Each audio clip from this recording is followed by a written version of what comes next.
Ելենա Արշակյանի «Ծով աչքերի պատճառով» սերիալի նկարահանումները շարունակվում են, հեռուստադիտողները դիտում են ու քննարկում հեռուստասերիալի հերթական սերիան։ Արամը բարի, փափուկ բնավորությամբ ու կենսուրախ տղա է, ինչը կփոխի Ռեբեկայի ծանր բնավորությունը։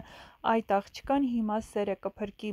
գրել է հեռուստադիտողներից մեկը։ Էլկա ջան, Արմանին դու ես օգնելու, քեզ տեսնենք, Սիրուն ջան։ Սարոյանն ուր է գնում, երևի հիվանդ է, գրել է հեռուստադիտողներից մեկը։ Մի առիթով Արամը շատ գեղեցիկ երգեց Երևանի սիրուն աղջիկը, հիանալի ձայն ունե, գուցե մի օր Ռեբեկայի լուսամուտի մոտ սերենադ երգի։ Արամը համ ու հոտ տվեց էս սերիալին, հիմա մենակ իրա համար ենք նայում, գրել են հեռուստադիտողները։ Վախ Արման ջան, հավեսս բերեց, Ռեբեկային հավանում ես, ցավակցում եմ։ Սարոյանն առողջական խնդիրներ ունի ու հաստատ վիրահատության է մեկնում։ Ահա այսպիսին էին այսօրվա սերիայի մեկնաբանությունները։ Համակարծիք չեք, գրեք ձեր կարծիքները։